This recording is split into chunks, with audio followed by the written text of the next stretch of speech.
Bem-vindo à primeira edição da série Momentos de Decisão, um programa de áudio produzido para a liderança eclesiástica pela Willow Creek. O alvo desta série é explorarmos estes pontos críticos de mudança de rumo que impactaram os ministérios de pastores de vanguarda bem-sucedidos nas igrejas deste país. Neste primeiro programa, daremos início com um tema polêmico, porém muito importante. Como é que um líder de igreja pode dimensionar se sua igreja está sendo bem-sucedida ou não? Em outras palavras, como você pode saber se as pessoas da sua igreja estão sendo transformadas de modo a refletirem um relacionamento progressivamente autêntico e submisso a Jesus Cristo? Este tema dá margem a uma grande quantidade de questões. Por exemplo, o que representa o sucesso para uma igreja? Será que nos cabe tentarmos definir questões tão intangíveis quanto as coisas do espírito? Será possível dimensionar as mudanças que ocorrem no coração humano? E a tentativa de fazê-lo não seria antibíblico?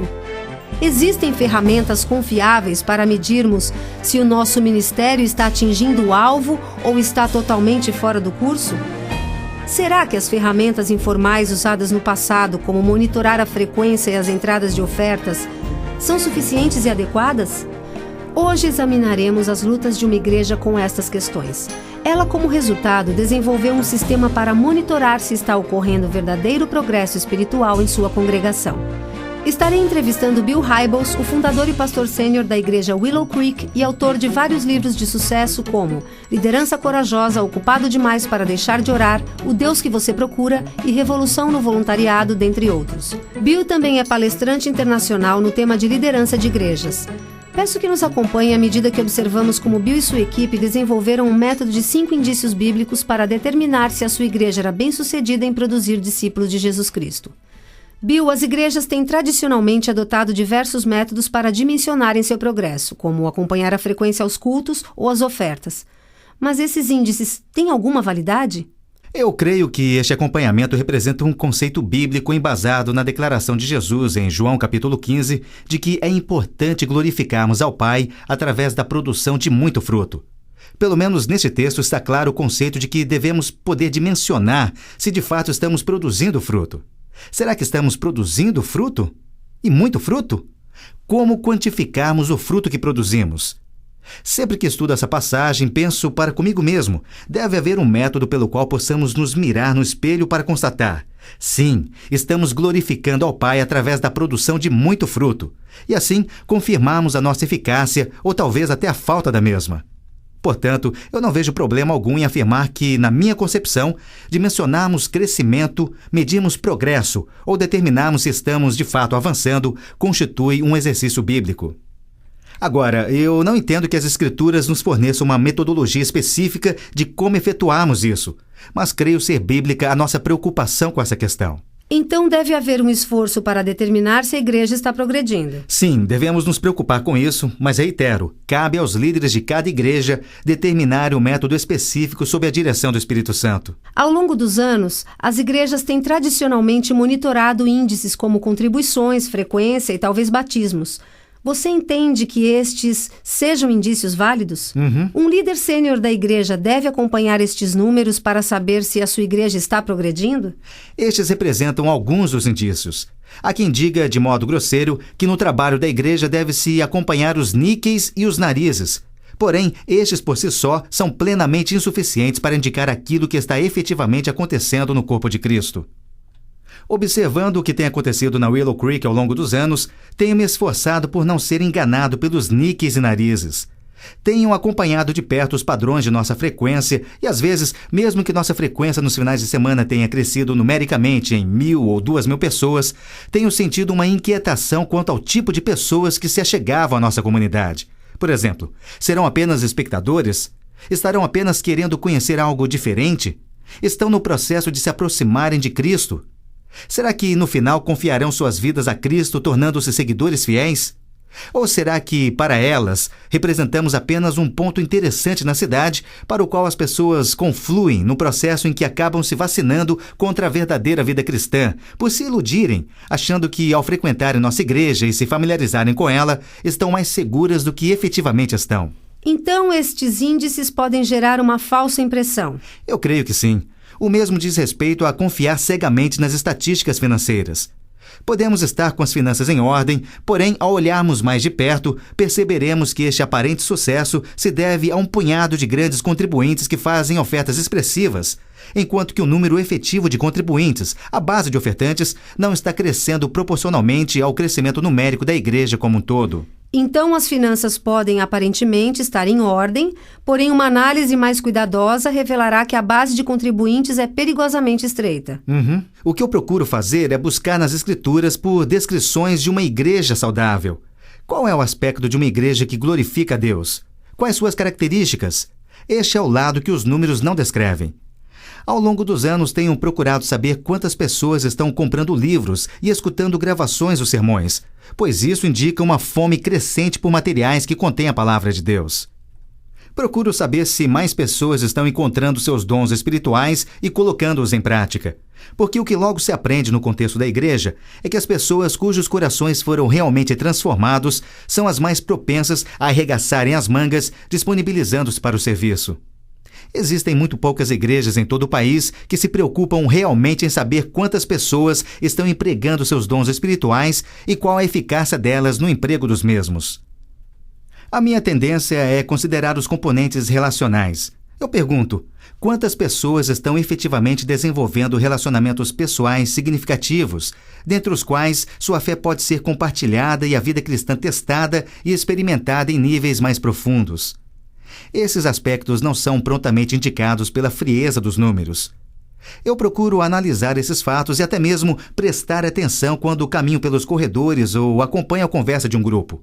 Procuro fazer observações mentais quanto ao conteúdo das conversas, quanto àquilo que está animando as pessoas. O que elas pensam? O que elas leem? Qual sua visão do contexto mundial? Elas estão desenvolvendo uma perspectiva cristã dos acontecimentos? Ou será que elas têm uma perspectiva basicamente secular, sendo apenas diferenciados pelo fato de passarem um tempo na igreja no fim de semana?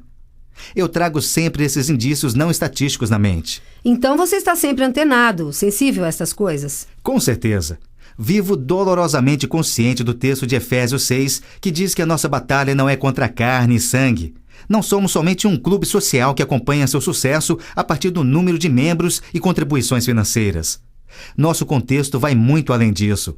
Há muito mais do que isso em jogo. A nossa batalha ocorre em outra frente. Ao discutirmos a saúde da nossa igreja em nossas reuniões de diretoria, acabamos entrando em conversas extensas a respeito daquilo que é quantificável e daquilo que não é. O que constitui um indício da operação do Espírito Santo e o que pertence ao campo do mistério, não sendo quantificável. Essas são as coisas das quais nos cabe tirarmos as mãos, confiando-as ao direcionamento e poder capacitador do Espírito Santo. Realmente essa é uma questão complexa. Imagino que tenha sido um processo de aprendizado progressivo, quer dizer, no início da igreja você se preocupava com fatores que hoje não têm tanta importância. No início eu media quantas pedras e tomates atirava na minha direção e quantas pessoas se levantavam e saíam em meio à pregação devido à baixa eficiência dos meus sermões. Realmente, naqueles dias eu fazia medições para a minha sobrevivência. Existem alguns líderes de igrejas que têm receio de medirem ou avaliarem o progresso da igreja.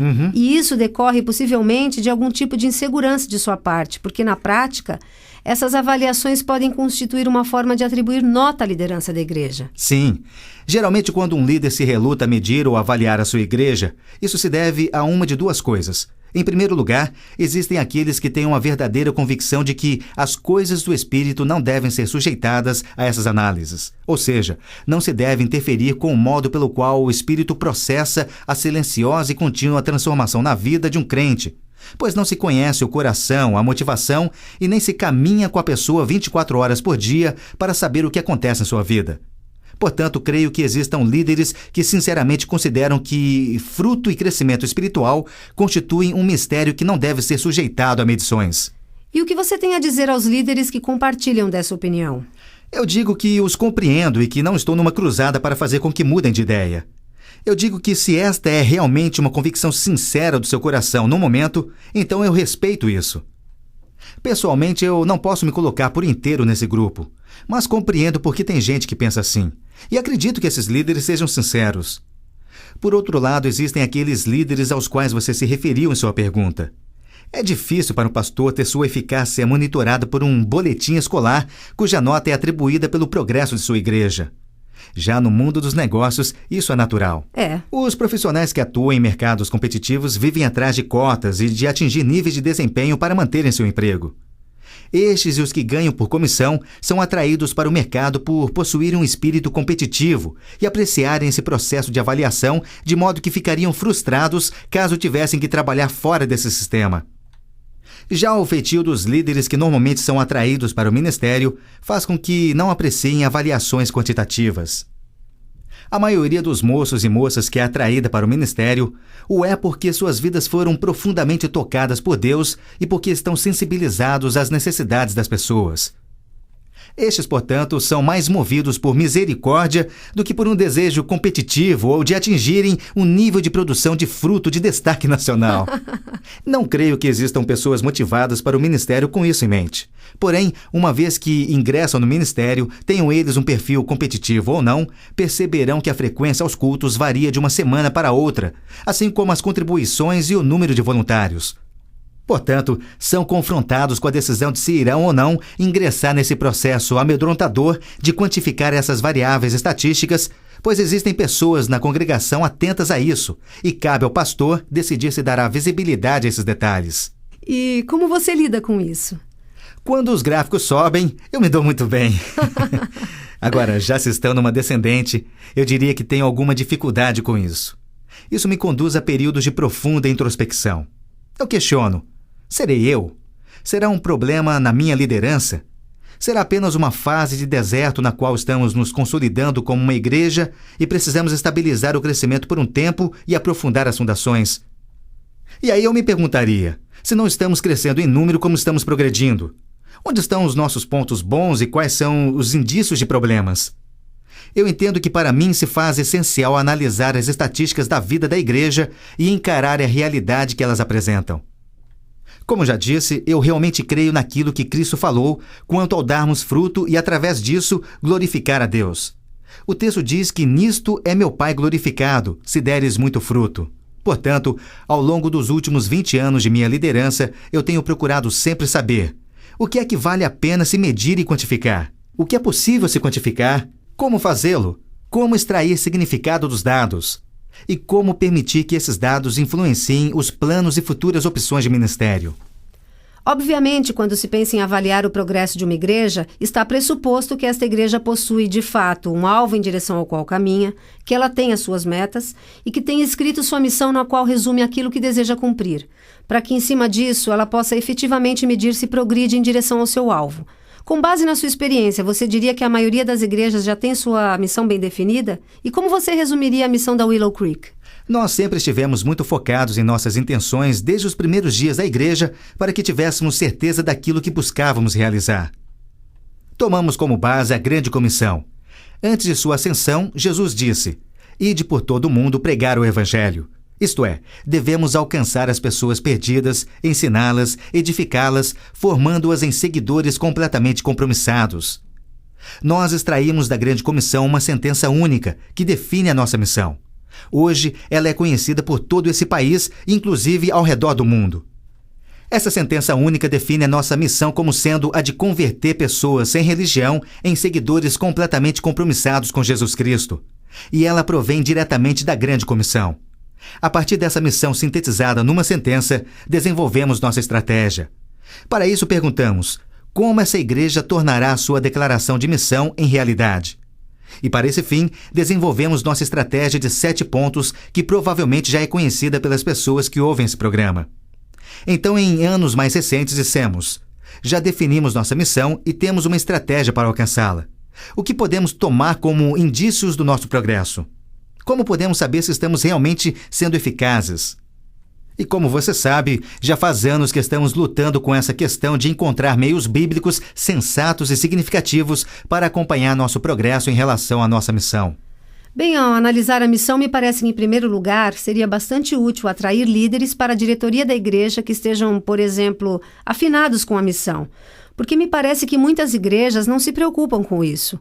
Eu imagino que se a igreja buscasse seus líderes entre os profissionais de negócios, quando estes se somassem ao time da igreja, já estariam acostumados a trabalharem em cima de alvos bem definidos. Ter uma missão bem definida ajuda a atrair esse tipo de líderes? Sem dúvida. Muitas vezes em minhas viagens, eu participo de conferências nas quais converso com pastores e profissionais seculares nas igrejas. Quando esses profissionais abrem um jogo comigo nos corredores das igrejas, me dizem coisas como: Bill, nosso pastor espera basicamente uma coisa de nós. Mais. Ele quer mais comprometimento, mais tempo, mais dinheiro, mais oração, mais sugestões. Ele quer mais. Eu os escuto e pergunto com um sorriso: isso é problema? Então, às vezes, os que melhor compreendem seu contexto respondem: não seria problema se eu soubesse o porquê de ele estar me pedindo mais ou o que se pretende realizar com esse mais que ele nos pede para investirmos. Em suma, o que estão me dizendo é: gostaríamos que o pastor colocasse um alvo visível na parede. Qualquer alvo, em qualquer parede. Simplesmente para que compreendamos que morro estamos tentando escalar. Qual o objetivo estamos tentando alcançar? Estamos progredindo? Esses investimentos maiores surtirão resultado? Por quê? Como? Para onde estamos nos dirigindo? Como saberemos quando chegamos lá? Como em nossos dias a maioria de nós trabalha no mercado competitivo, no qual os morros foram claramente definidos, os alvos aparecem em vermelho nas paredes de todos os escritórios da empresa e a maioria dos resultados são quantificáveis, é uma grande ajuda para os profissionais que vêm deste meio para dentro da igreja poderem ter uma missão, uma estratégia a ser seguida e algo que lhes indique se o progresso está sendo alcançado. Sempre que realizamos um culto de batismo, pode-se sentir no ar o nível de alegria e entusiasmo de todos os esforçados membros da comunidade Willow Creek. É quase palpável à medida que 200, 300 ou 400 pessoas testificam ter recebido a Cristo e assumem seu compromisso público através do batismo. As pessoas que têm orado, contribuído, servido, testemunhado e convidado os perdidos para a igreja estão ali, assistindo-os serem batizados. Às vezes, observo a congregação e posso ver nossos membros mais compromissados e esforçados derramando lágrimas, no sinal de que seu esforço realmente vale a pena. Todas as horas investidas, todas as orações, todo o meu trabalho e meus investimentos valem a pena porque vejo os frutos que resultam. Portanto, eu considero o acompanhamento desses indícios algo bíblico e natural para que os líderes de igrejas saibam que estão fazendo as coisas certas e sendo eficazes. Bill, com base na sua missão, se o seu alvo é produzir seguidores completamente compromissados com Jesus Cristo, como é que se busca medir a mudança de coração implícita nessa transformação? Não é fácil. Certamente isso não é fácil.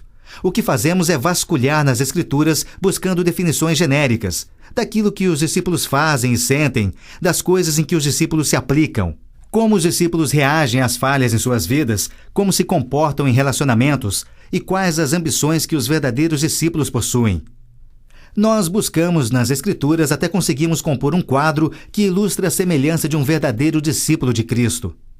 Tentamos extrair essas informações da Bíblia e organizá-las num formato que nos permita usá-las como um fio de prumo, com o qual medimos nosso processo de discipulado aqui na Willow. E qual o resultado disso? Você procura nas Escrituras e estabelece: bem, isto caracteriza um verdadeiro discípulo de Cristo, é assim que ele age. Como é que se cria uma ferramenta a partir disto, com a qual dimensionar se as pessoas da igreja estão progredindo em direção ao seu alvo? O que fizemos foi abrir as Escrituras e procurar o que elas diziam a respeito de como as igrejas eram construídas, desenvolvidas e de como os discípulos se integravam nas igrejas. Porque nosso alvo era construir uma igreja. Nós vimos em 1 Coríntios 12, 13, que quando uma pessoa entrega sua vida a Cristo, ela, no momento da salvação, passa a pertencer ao corpo de Cristo por meio do batismo. Assim entendemos que, quando uma pessoa aceita a salvação, ela automaticamente usufrui de uma posição. Ela se torna membro posicional na família de Deus, no corpo de Cristo. A partir daí, lemos no Novo Testamento que o Espírito de Deus, agindo através da Palavra de Deus, e os seguidores ungidos por Deus, estimulam aos membros posicionais do corpo de Cristo a se tornarem membros participantes das expressões locais da Igreja Global. Hebreus 10, 25 orienta os membros posicionais do corpo a frequentarem as reuniões da igreja local. Portanto, a palavra de Deus está instruindo esses membros posicionais a se tornarem membros participantes de uma igreja local.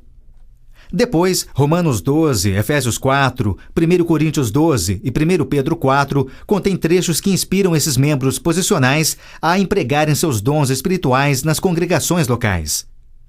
1 Coríntios 16 nos sugere que membros posicionais devem se tornar membros participantes nas igrejas locais através de um investimento contínuo de seus recursos financeiros. E a lista não para por aí. O Espírito segue estimulando os membros posicionais a que se tornem membros ativos, participantes, sérios e interessados das congregações locais. Então, após uma pesquisa relativamente extensa sobre esse tema no Novo Testamento, nós da Willow Creek compilamos uma lista de 5 itens. Cremos que esses itens nos forneçam uma definição ampla e básica das características que um membro participante de uma igreja deve apresentar segundo as Escrituras. Em Mateus 12, Jesus fala sobre a linguagem que empregamos.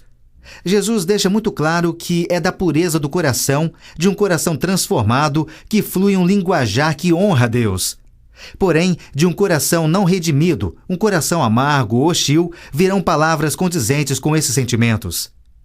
A Bíblia emprega outras passagens para ensinar que uma mudança do coração será manifestada através de comportamentos, palavras, ações, crenças ou ambições transformados. Existe uma correlação entre a transformação do coração e um novo comportamento, novas atitudes e novos valores. Portanto, sem muita apologia, somos francos em nossa postura de que, se uma pessoa afirma ter um novo coração por ter entregue a vida a Cristo, haverá um novo comportamento, novas convicções, novos valores, novos relacionamentos e investimentos fluindo deste novo coração. E essas são coisas visíveis que podemos enxergar e medir. Sim, são coisas que podemos analisar de perto. A Bíblia diz que se você tem, de fato, um coração novo, se você se tornou um membro posicional, então você deve estar a caminho de se tornar um membro participante de uma igreja local. E é coerente esperarmos certos comportamentos e compromissos do seu novo coração. Portanto, começamos a monitorar os comportamentos e compromissos gerados por essas manifestações. Porém, não chegamos ao ponto de afirmar que existe uma correlação rígida de 1 para 1 entre as manifestações externas e o coração transformado, porque tal exatidão realmente não existe. A Bíblia não afirma haver essa precisão. Existe, porém, uma correlação inconfundível e nós acompanhamos com cuidado essas manifestações sem nos esquecermos de que o coração do homem é misterioso e não podemos nos dar ao luxo de afirmar que podemos concluir qualquer coisa com certeza infalível, pois isso seria perigoso. Agora, quanto àqueles 5 itens que você mencionou, vamos dar uma passada por eles para saber o que representam.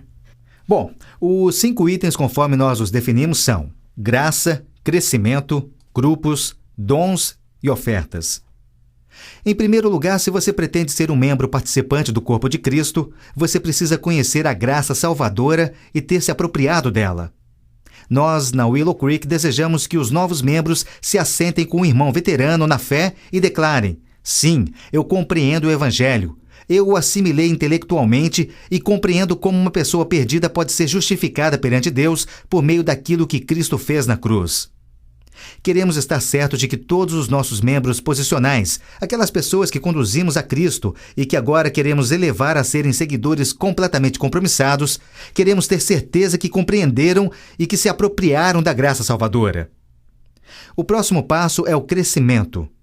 Desejamos estimular nossos membros a se compromissarem com um desenvolvimento espiritual profundo e de longo prazo, orientado pelo coração. Isto compreende alimentar-se diariamente com a palavra de Deus, orar, além de outras formas de disciplina que contribuem para o crescimento espiritual. Queremos ter uma segurança razoável de que as pessoas estão compromissadas com seu crescimento espiritual. O terceiro item são os grupos, que representam o componente relacional da fé cristã. A Bíblia afirma claramente que quando aceitamos a Cristo, somos salvos e ingressamos numa família por meio da adoção. Os membros posicionais não devem permanecer isolados como membros posicionais, devem se tornar membros participantes de comunidades locais, porque este componente relacional ou comunitário de participação e comunhão é intrínseco à nossa fé.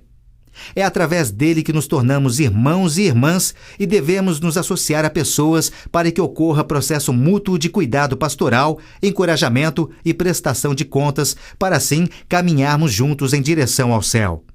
Queremos ver nossos membros sensíveis e animados quanto a este componente relacional na vida de um cristão. O item seguinte são os dons. A Bíblia é clara em afirmar que quando alguém aceita a Cristo, recebe um e possivelmente mais de um dom espiritual. Ela diz que devemos identificar esses dons espirituais. 1 Coríntios 12:7 diz que após identificar esse dom, você deve empregá-lo na sua comunidade local. E a frase que eu realmente aprecio muito diz que esses dons devem ser empregados para o bem comum. Ou seja, você deve vestir a camisa visando o bem comum dos irmãos e irmãs da comunidade local a qual você se sentiu guiado a participar. Então, além de quem os exercita se realizar no plano pessoal, o exercício dos dons tem também seu papel na igreja da qual esta pessoa participa. Exatamente. Os dons conferem a todos um sentimento de importância e dignidade. A Bíblia é clara quando diz em 1 Coríntios 12 que o olho não deve olhar para o braço e questionar: para que é que você serve? Ou o nariz questionar a validade do pé. No contexto da comunidade de uma igreja, quando as pessoas começam a olhar para as outras com desprezo, achando que são dispensáveis, isto exerce um efeito profundamente destrutivo. A Bíblia, porém, nos ensina que, como cada membro traz o seu dom espiritual, e esse dom é essencial para o desenvolvimento contínuo da sua igreja, sempre que os membros do corpo de Cristo estiverem reunidos na igreja local e se entreolharem, a ideia que deve permear todos os presentes é: que bom que esse meu irmão está aqui, que bom que essa minha irmã está aqui, porque cada um traz um dom, sem o qual a igreja não funcionaria bem. Portanto, nós enfatizamos a importância de se identificar e empregar os dons espirituais no corpo de Cristo. O último item diz respeito à mordomia financeira. A Bíblia é muito clara em dizer que nossa reação à graça de Deus deve nos tornar em investidores generosos que aplicam seus recursos financeiros na igreja da qual participam, de modo que a obra de Deus possa florescer ali. São estes os 5 itens. Nossa postura não é de que esses itens sejam os únicos na vida de um discípulo verdadeiro ou membro participante, mas apenas os consideramos representativos de uma definição básica, ampla e genérica das características que a Bíblia apresenta para o comportamento de um membro do corpo de Cristo. Com relação ao item grupo, não bastaria se ter um relacionamento de 1 para 1 com o irmão em Cristo? Por que é preciso haver um grupo? Existe um perigo quando o ministério enfatiza demasiadamente os relacionamentos de 1 para 1. O perigo é que, no relacionamento de 1 para 1, você tem acesso somente ao limitado conjunto de experiências da vida e dons compartilhados por um único indivíduo. Por exemplo, se eu tenho um relacionamento exclusivo com alguém que tem personalidade profética, caráter dinâmico, que é motivado e realizador, é muito provável que eu receba discursos motivacionais e desafios desse meu mentor, mas muito provavelmente me faltarão manifestações do tipo sensibilidade, carinho e misericórdia das quais eu possa vir a precisar. A partir do momento que se expande os relacionamentos, passando a interagir com 3, 4 ou 5 pessoas na comunidade, então é possível que neste grupo haja o profeta com seu dom e temperamento ativo, uma pessoa com dom de misericórdia que pode trazer compreensão e carinho, e uma pessoa mais introspectiva que pode me estimular a reduzir minha correria diária para passar mais tempo focando os aspectos mais profundos da vida. Pode haver uma pessoa sensível para com as necessidades dos desfavorecidos da sociedade. E do outro lado da mesa, talvez, alguém que entenda ser necessário alcançar os líderes da sociedade para assim transformar a cultura. Isto constitui uma experiência mais ampla de mentoria, que na minha impressão propicia uma oportunidade mais holística para o crescimento do indivíduo. E isso certamente é bíblico da perspectiva do Novo Testamento, com seus exemplos de ministério realizado em grupos. Eu brinco com as pessoas dizendo, sabe, Jesus participava de um grupo pequeno. Ele não se dedicava exclusivamente à mentoria de 1 para 1. Ele passava a maioria do tempo com os 12, ou se não com os 12, junto a Pedro, Tiago e João. Geralmente ele estava com mais de uma pessoa numa dinâmica de grupo. Jesus nos apresenta mais um modelo de comunidade do que o de 1 para 1. É claro que temos líderes de igreja ávidos por concordar com o item da mordomia. Eles certamente conhecem a ordem bíblica de contribuir e, devido às suas posições de responsabilidade, reconhecem a importância das contribuições. Mas talvez haja pessoas na igreja que questionem o fato da mordomia receber a mesma importância que os itens graça divina e crescimento, por exemplo. Na verdade, isto nunca nos foi questionado, apesar do número de vezes que apresentamos esses 5 itens. Eu até me alegro com isso, pois entendo que revela um certo grau de maturidade, pelo menos no corpo de Cristo local aqui na Willow. Porque em meio a uma sociedade materialista, uma das provas de fogo da sua redenção é se isto impactou sua vida ao ponto de alcançar o nível dos seus recursos financeiros. É muito fácil alguém congregar numa igreja como a Willow e participar dos ministérios empolgantes. Algumas oportunidades de serviço cristão que oferecemos são realmente atraentes. Digo isso no sentido de que realmente não é difícil alguém participar do nosso departamento de dramatizações, por exemplo, porque concentramos excelentes escritores, uma liderança fantástica, roteiros emocionantes de se interpretar e oportunidades de influenciar as pessoas através desse ministério. Oferecemos uma gama de opções empolgantes para as pessoas arregaçarem suas mangas em serviço cristão. Nossos grupos pequenos são lugares fantásticos nos quais participar desse processo de crescimento. Porém, a Bíblia adverte aos que vivem numa conjuntura altamente materialista como esta, que onde estiver o seu tesouro, ali estará também o seu coração. Eu creio que nossos membros estejam conscientes de que uma das provas mais convincentes de que realmente somos seguidores submissos e irrestritamente obedientes a Cristo consiste em rendermos a Ele os nossos recursos financeiros, em integrarmos nos nossos orçamentos domésticos os dízimos e ofertas que sustentam a obra de Deus. Ou seja, essa disciplina de contribuição autentica o senhorio de Jesus Cristo sobre nossos recursos materiais. Eu sei que quando eu e minha esposa preenchemos nosso cheque de contribuição semanal ou de final de ano, o fazemos com um sentimento de vitória, pois o poder do mundo não nos alcançou. As garras do materialismo não nos estrangularam. É uma manifestação de independência vitoriosa, que somente vem quando o Espírito de Deus tem a liberdade para realizar isto em nós. E, conforme o contexto, eu chego a dizer que, quando preencho um cheque para a obra de Deus, tenho a impressão de estar me vingando daquele monstro denominado quero mais e seu desejo insaciável de acumular e adquirir. Eu consigo dizer, venci. Isto me dá um imenso sentimento de satisfação. Eu creio que nossos membros compreendem isso. Ainda outro benefício não tão aparente de se monitorar o crescimento da igreja consiste no fato de que, quando uma igreja está funcionando corretamente, quando seus membros posicionais estão se tornando membros participantes, seguindo definições básicas como esses 5 itens, a igreja estará adequadamente suprida. Portanto, se ela desejar investir em um ministério voltado para o descrente, como nós fazemos, não será necessário fazer apelos por recursos financeiros a pessoas de fora da igreja. A igreja tem recursos suficientes e toda essa questão financeira fica relevada a um plano inferior, no qual ela somente vem à tona nas reuniões de diretoria, quando se compõe um orçamento. Fora isso, tem-se toda a energia e recursos para focar no trabalho do ministério. Isso difere muito de igrejas que vivem realizando programas crônicos para levantar recursos. Algumas dependendo, inclusive, de contratarem ano após ano profissionais em levantamento de recursos. Seus membros são continuamente abordados no sentido de contribuírem mais, investirem mais e se comprometerem com mais. E isso, ao longo do tempo, desgasta uma igreja. Como você se precaver contra a infiltração do legalismo? Como evitar que as pessoas assumam uma atitude como... Que ótimo, eu vou simplesmente ticar os compromissos cumpridos nesta minha lista de afazeres para comprovar que estou efetivamente seguindo a Cristo. Ou seja, dá para se imaginar que alguém queira cumprir os 5 itens de forma mecânica ou legalista, sem que isso realmente seja proveniente de uma mudança no coração.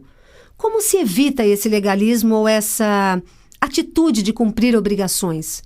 A Bíblia afirma que o Espírito de Deus vivifica, enquanto que o legalismo mata. A letra da lei mata, mas o Espírito dá vida. Sempre que falamos sobre esses 5 itens, buscamos apresentá-los do ponto de vista de que é a atividade do Espírito Santo que produz a transformação que resultará nessas manifestações. Portanto, dentro do contexto do item crescimento, nós não perguntamos quantos de vocês fizeram seu período devocional 7 vezes ao longo dessa semana? Ou quantos de vocês gastaram 15 minutos diários em oração? Ou ainda, quantos de vocês já leram esses 4 livros? O que dizemos são coisas como: examine seu coração. Você está se rendendo cada vez mais a Cristo? A pessoa de Cristo ocupa cada vez mais dos seus pensamentos? Você está lhe concedendo acesso a novas áreas da sua vida? O seu louvor flui espontaneamente? É dirigido e energizado pelo Espírito? Você percebe estar no caminho que conduz a uma maior conformidade à imagem de Cristo? Se este for o caso, então vamos nos unir em louvor a Deus. As manifestações exatas de como você processa isso não têm tanta importância. Ou seja, se você não faz um diário espiritual como seu irmão faz. Se você depende de uma metodologia mecânica para realizar a sua vida devocional e por causa disso você o faz de modo repetitivo, enquanto que outra pessoa faz seus devocionais de modo mais livre e criativo, Isso não nos preocupa tanto. Nós vamos nos concentrar em fazer perguntas dirigidas ao coração. O mesmo diz respeito aos dons espirituais. Nós nunca diríamos, vamos realizar uma competição. Quem consegue participar do maior número de ministérios? Quem consegue exercitar seus dons por 15, 18 ou 20 horas semanais? Não perguntamos isso. Simplesmente perguntamos, você já identificou o seu dom espiritual? Você já encontrou um lugar onde pode exercitá-lo com entusiasmo? Você encontrou alguém dessa igreja que possa afirmar esse seu dom? Pois assim você estará contribuindo para o nosso progresso. Não fazemos muitas outras perguntas além dessas. Também não ficamos marcando os valores das ofertas. Nós nunca monitoramos os registros de contribuições dos membros. Não dizemos, passe para cá o seu cheque de dízimo para termos certeza de que você não vai se esquecer. O que perguntamos é, você contribui com alegria? Seu coração está disposto a responder à graça de Deus de modo a ser um generoso investidor dos seus recursos nessa igreja? Se a resposta for afirmativa, então vamos louvar a Deus e seguir em frente construindo ministérios. Para mim, esse é um ponto extremamente importante, porque reflete o espírito com o qual 5 itens e conceitos semelhantes podem ser implementados de um modo que não oprima ou pressione as pessoas, fazendo com que pareça ser a letra da lei que está por trás destes esforços. Se esses 5 itens assumissem a característica de uma imposição rígida a ser seguida, isso constituiria um golpe mortal em todo o processo que estamos querendo estabelecer aqui. Nunca nos referimos aos itens deste modo e nunca iremos apresentá-los assim. Espero que nosso povo os compreenda dentro do espírito com que devem ser assimilados e implantados. De forma muito prática, qual a sua recomendação para os líderes que desejam implementar estes 5 itens nas suas congregações? Eu me certificaria de que as pessoas conhecessem sua declaração de missão. Como já dissemos, a da nossa igreja é transformarmos pessoas sem religião em seguidores completamente compromissados com Jesus Cristo. Eu me certificaria de que as pessoas compreendessem sua estratégia.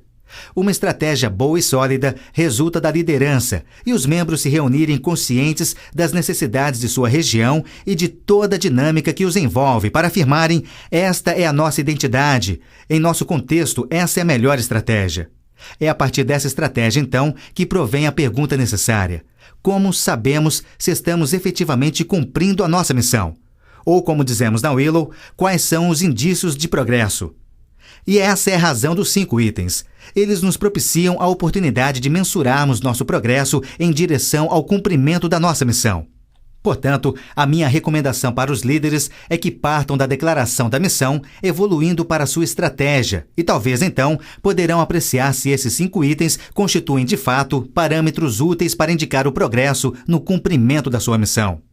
Depois, creio que seja importante que a equipe de liderança possa afirmar sua crença de que esses 5 itens realmente definam, por meio de uma base bíblica ampla, um membro participante ou um seguidor completamente compromissado com Cristo. É possível que algumas igrejas queiram estabelecer 7 itens, enquanto que outras somente 4 e ainda outras 10, sei lá. Essa igreja acabou se definindo por 5 e creio que cabe a cada igreja definir seus próprios itens. Agora, com respeito à implementação efetiva, isso irá depender grandemente da infraestrutura individual de cada uma das igrejas, do seu porte e da capacidade de sua liderança.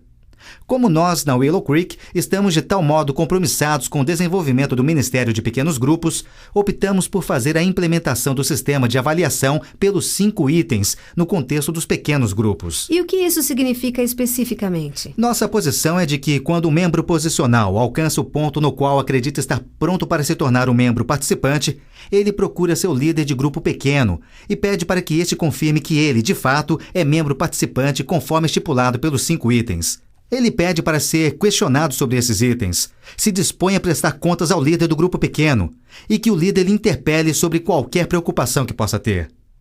Após 1 ou 2 horas dessa entrevista de afirmação dessa pessoa, que julga ser agora um membro participante, pedimos que assinem um documento no qual o líder afirma que essa pessoa do seu grupo pequeno é agora membro participante.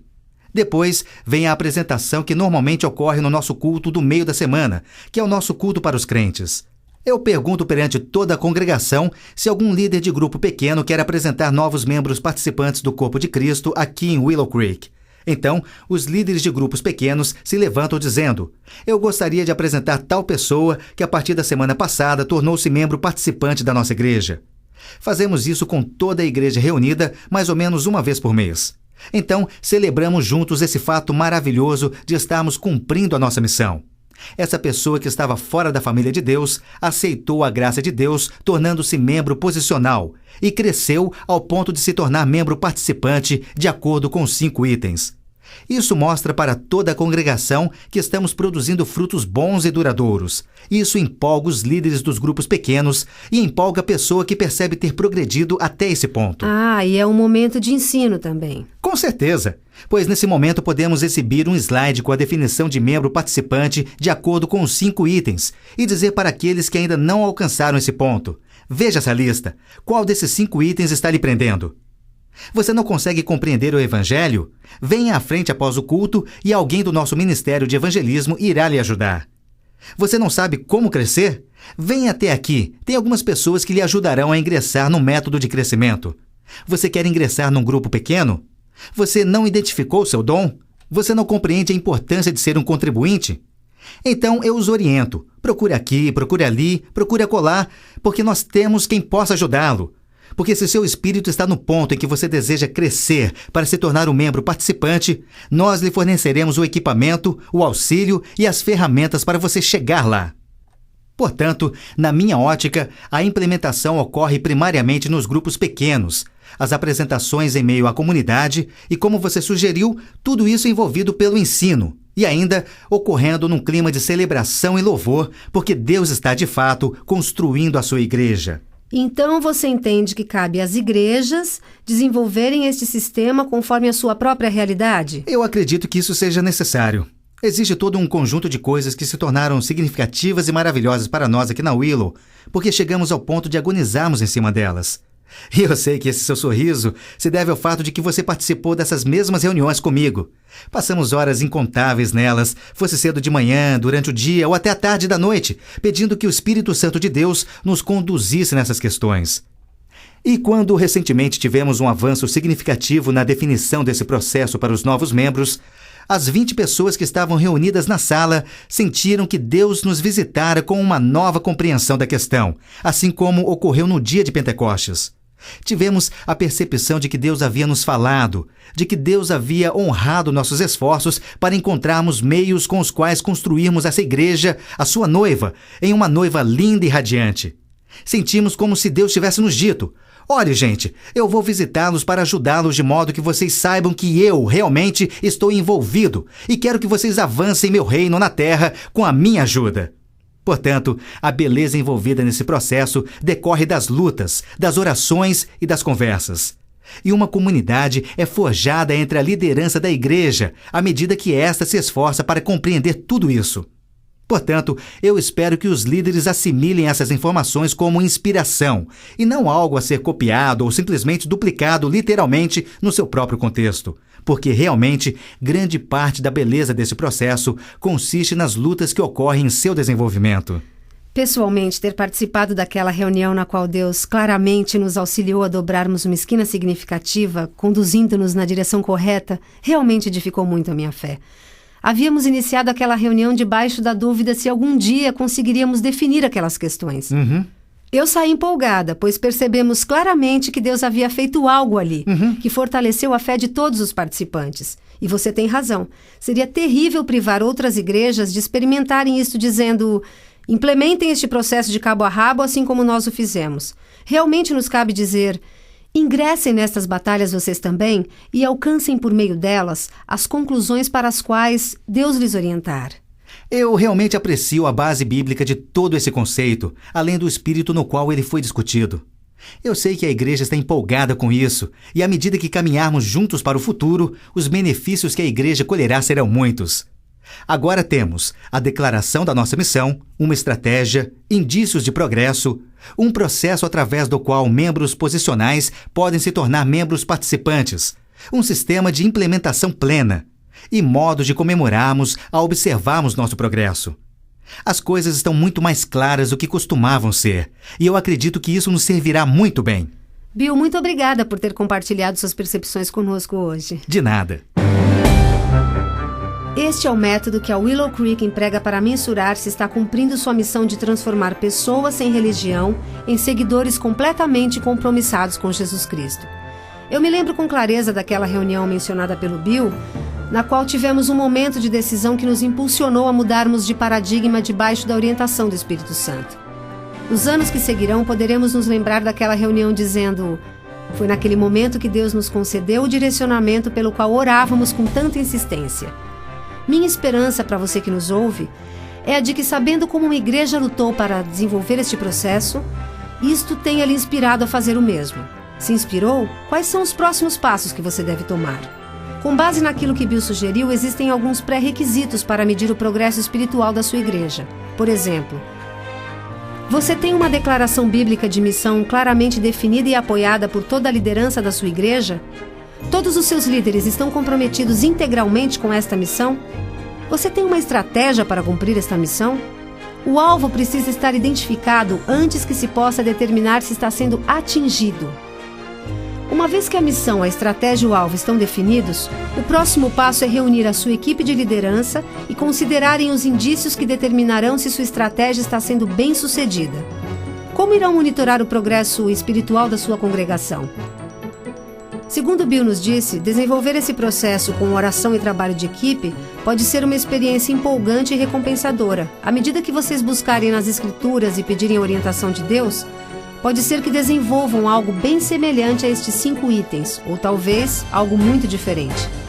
Eu peço respeitosamente que considere o seguinte: você está honestamente disposto a avaliar o progresso do seu ministério? A perspectiva de sua igreja ficar estagnada lhe causa tanta repulsa a ponto de você estar disposto a se empenhar na árdua tarefa de encontrar meios para dimensionar a eficácia de sua igreja?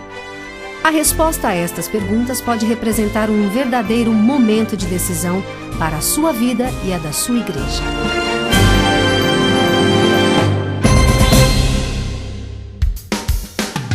Olá, querido líder. Sou Mário Simões, diretor executivo da Associação Willow Creek do Brasil. Foi um grande privilégio trazer a você esta edição de Momentos de Decisão, um programa de áudio da Associação Willow Creek para os líderes evangélicos de nossa nação. Para adquirir outras cópias deste material ou conhecer demais recursos e eventos da Associação Willow Creek, entre em contato conosco pelo telefone 0800 772 0102 ou pelo site www.willowcreek.org.br. Que Deus o abençoe ricamente para que seu ministério cresça e prevaleça. Até a próxima edição de Momentos de Decisão.